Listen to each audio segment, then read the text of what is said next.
સુરતના કાપોદ્રા ખાતે આવેલી દક્ષિણ ગુજરાત વીજ કંપની લિમિટેડની મુખ્ય કચેરીમાં આજે એક અસામાન્ય દ્રશ્ય જોવા મળ્યું, જ્યાં સામાન્ય રીતે એસી ચેમ્બરમાં બેસતા ડીજીવીસીએલના અધિકારીઓ ખુદ પોતાની ઓફિસમાં જમીન પર બેઠેલા નજર આવ્યા હતા.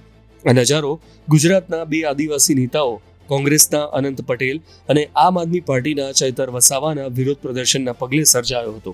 આ બંને નેતાઓએ વિદ્યુત સહાયકની પરીક્ષા પાસ કરનારા આદિવાસી યુવાનોને નોકરી ન મળવાના મુદ્દે વિરોધ નોંધાવવા માટે કચેરીની મુલાકાત લીધી હતી. ગુજરાતની રાજનીતિમાં કટ્ટર હરીફ ગણાતી આમ આદમી પાર્ટી અને કોંગ્રેસના નેતાઓ એક જ મુદ્દે એક સાથે વિરોધ કરવા માટે આવ્યા. તે ઘટના સુરતના રાજકારણમાં ચર્ચાનું કેન્દ્ર બની હતી. તાજેતરમાં જ પેટા ચૂંટણીમાં એકબીજા સામે ગંભીર આક્ષેપો કરનાર આ બંને પક્ષોનું આ વિરોધ ગઠબંધન સૂચવે છે કે આદિવાસી યુવાનોના ભવિષ્યનો મુદ્દો તેમના રાજકીય ભેદભાવથી ઉપર છે. વિદ્યુત સહાયકની પરીક્ષા પાસ કરનાર લગભગ 1800 જેટલા યુવાનોને હજુ સુધી નોકરી નથી મળી. આ યુવાનોના હક માટે લડવા અનંત પટેલ વાંસદાના કોંગ્રેસ ધારાસભ્ય અને ચૈતર વસાવા ડેડિયાપાડાના આપના ધારાસભ્ય ડીજીવીસીએલ કચેરીએ પહોંચ્યા હતા.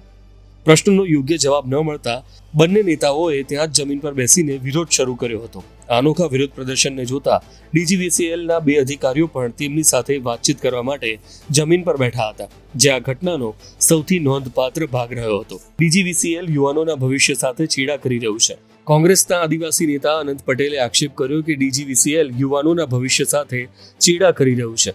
તેમણે જણાવ્યું કે પરીક્ષા પાસ કરનાર યુવાનોને નોકરી આપવાને બદલે આઉટસોર્સિંગ દ્વારા એવા લોકોને નોકરી આપવામાં આવી રહી છે કે જેમણે આઈટીઆઈ કે એપ્રેન્ટિસશિપ કરી નથી, જે ગેરરીતિ સૂચવે છે.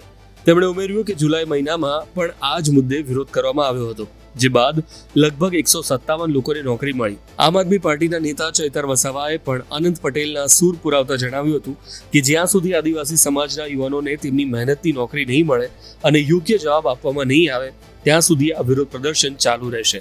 તેમણે પણ ભરતી પ્રક્રિયામાં ગેરરીતિ અને યુવાનોના ભવિષ્ય સાથે થતા ચેડા સામે આક્રોશ વ્યક્ત કર્યો હતો.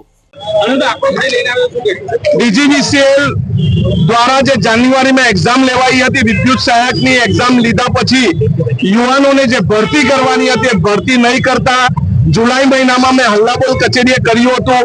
102 જેટલા યુવાનોને નોકરી મળી હતી અને આઉટસોર્સિંગમાં હજારો યુવાનોને નોકરી આપી રહ્યા છે.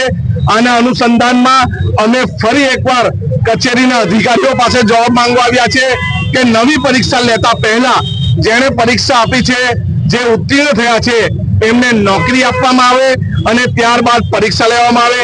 જો અમારી માંગણી નહીં સ્વીકારાશે તો અમે આક્રોશ સાથે ધરણા પ્રદર્શન આ કચેરીની બહાર કરીશું. કેટલા નોકરી આપવાની વાત થઈ હતી, કેટલા આપવામાં આવી છે? નોકરી આપવાની વાત 800 થી 1000 જેટલા યુવાનો હજુ બેરોજગાર છે, જેની પરીક્ષા લેવાઈ, જે ઉત્તીર્ણ થયા, જેને એપ્રેન્ટિસ કર્યું, જેને આઈટીઆઈ કર્યું, એ બધાને નોકરી મળવી જોઈએ. અને જેટલા પણ આઉટસોર્સિંગ વાળા છે, જેને પરીક્ષા નથી આપી, એને ત્યારબાદ નોકરી મળવી જોઈએ. દક્ષિણ ગુજરાત વીજ કંપની લિમિટેડ દ્વારા આગળ 22/12/2024 ના રોજ અહીંયા પરીક્ષા રાખી, પોલ ટેસ્ટિંગ રાખ્યું અને પોલ ટેસ્ટમાં જે લોકો પાસ થયા એમના માટે એક લેખિત પરીક્ષા 19/1/2025 ના રવિવારના રોજ અહીંયા લેવામાં આવી. એ પરીક્ષામાં એમણે કીધું કે 1864 જણની વેકેન્સી છે અને 1864 જણને પાસ કર્યા. તો હજારો લોકોમાંથી 1864 જણ જે લોકો પાસ થયા એમને ઓર્ડર આપવાની જગ્યાએ આમણે 2 મહિના બાદ ભાજપના કેટલાક નેતાઓના ઇશારે દિલ્હીના એક ખાનગી માલિકી કંપનીને બારોબાર મેન પાવર પૂરું પાડવા માટેનું ટેન્ડર આપી દીધું છે. જેના કારણે જે લોકો 1864 પાસ થયા છે એમને ઓર્ડરો આજ દિન સુધી મળ્યા નથી. અમે થોડા મહિનાઓ પહેલા જુલાઈ માસમાં અહીંયા આવીને રજૂઆત કરી. એ દિવસે 65 જણને ઓર્ડરો એમણે કાઢીને આપ્યા હતા. એના સિવાય બીજા કોઈને ઓર્ડર મળ્યા નથી.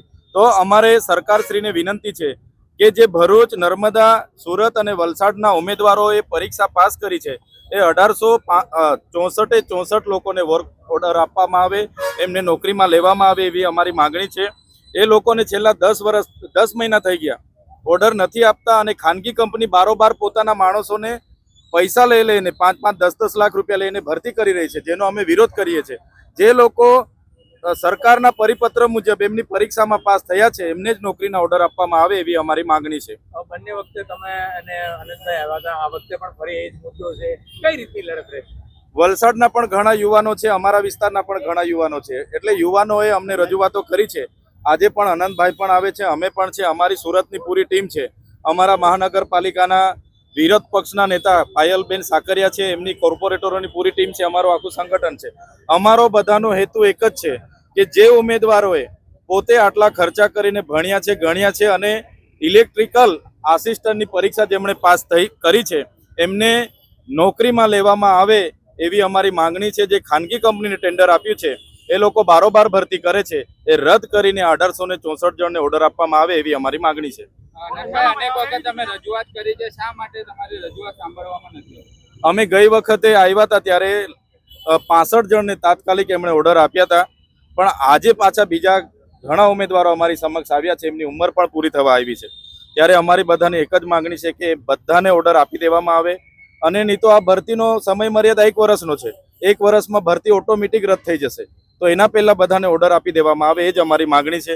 જો આજે યોગ્ય નિરાકરણ નહીં આવે તો અમે બધા આગેવાનો છે, અરજદારો છે, બધા સાથે બેસીને હવે આગળની રણનીતિ કઈ રીતની બનાવવાની છે એનું અમે આગળ ચર્ચા કરીશું.